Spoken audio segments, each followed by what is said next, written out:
My name is Chip and I'm the Managing Director of P&K Thornton Restorations. Welcome to our video.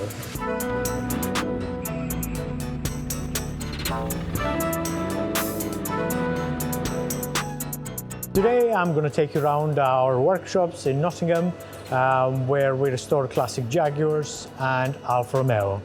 We service the cars, we restore them, we build engines and we do the metalwork in-house.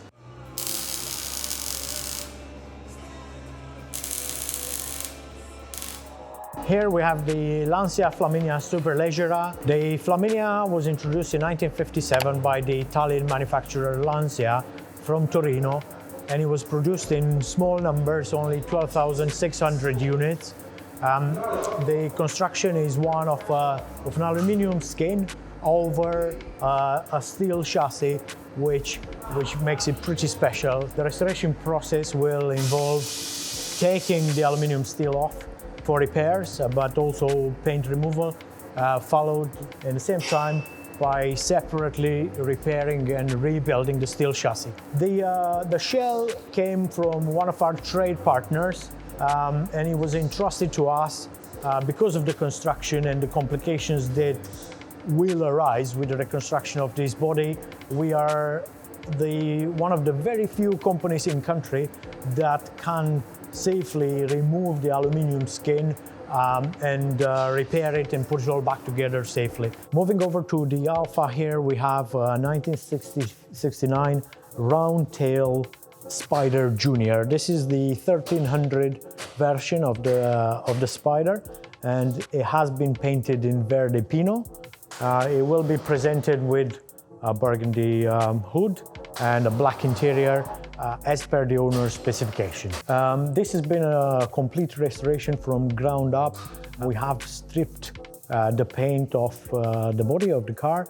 We discovered quite a lot of poor metal repairs from the time that we had to rectify, so we spent maybe around 2 months welding it and piecing it back together. Once it's been in a healthy state, it has been painted in Verde Pino, and from there onwards we restored each component and put them back together as per the manufacturer, Alfa Romeo. And here we have the 1950 XK140. This particular car has been cherry-picked for our overseas client. We personally inspected the vehicle before it was purchased, and since then we've been looking after it very carefully. This particular model has been used for racing in period, and sequentially it has been slightly modified to improve the looks of it, but also to improve the performance. So the engine, it is the C-type cylinder head, and several other modifications have been made for long-distance rallying. This particular XK140 doesn't have a hood or a hood frame, so if you do get caught up in the rain, you might get a little wet, but at least you will be traveling very fast and it will sound very good while you're doing so.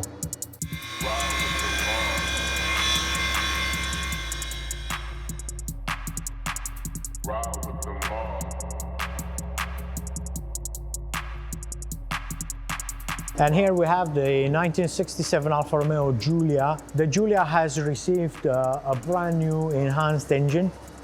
This is the 1300 Nord engine. The bottom end has been balanced and make sure everything is in the weight tolerance to improve performance. The cylinder head has been gas flown and received slightly larger valves, again to improve performance. The pistons are the standard pistons with slightly operated compression. The carburettors are new, and it's the same situation with all the fueling system. We're just about to fire it up. Make sure you stay tuned. Now I'm going to take you through to the other workshop where you're going to see more of our wonderful cars.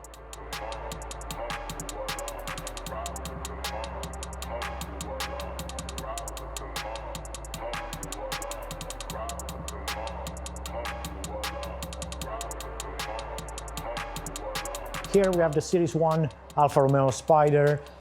This is a car that we are restoring in full. At the moment, we've just had the car back from the paint repairs, and we are analyzing where to go from here, what needs to be done. It looks like a fair job in metal. It looks like it's had repairs in the past that were not done to a very good standard, and this is very unfortunate because it is such a pretty car. Here we have the 1970s Jaguar E-Type V12. This being the Series 3 Jaguar E-Type, it is presented with the V12 engine. If the Series 1s and 2 of the E-Type were a 6-cylinder engine, either a 3.8 or later a 4.2 version. In addition to the V12 engine that the Series 3 E-Type was fitted with, there were several other modifications in the design to make it safer for the American market, but also to make it a bit more modern. So some new elements were introduced in the design of the E-Type, in particular of the Series 3, in particular the lights under the bumper, while if the Series 1 had the lights over the bumper, on top of the bumper, the Series 3 has the lights under the bumper. The Series 3 Type also presents open headlights, again designed very much for safety and to comply with the American regulations. At the time, Jaguar sold the cars in large numbers to the American market, and therefore were designed for the American standards. Now we're going to head over to the metal workshop where our panel beaters work. This is where the magic happens.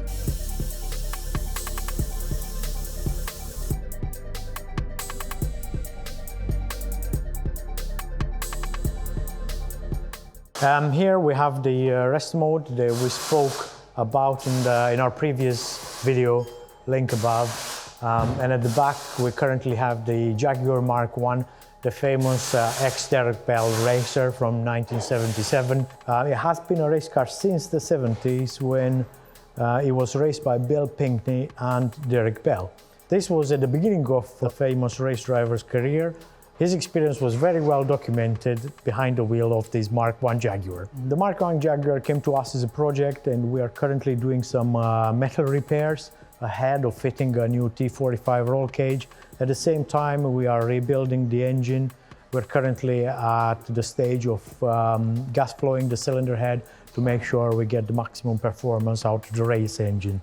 The gearbox has been fitted with straight cut gears.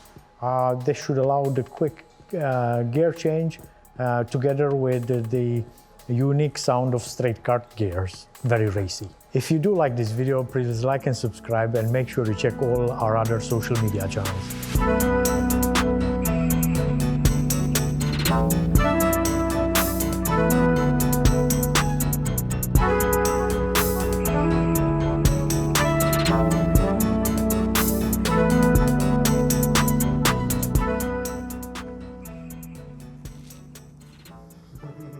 Open headlights.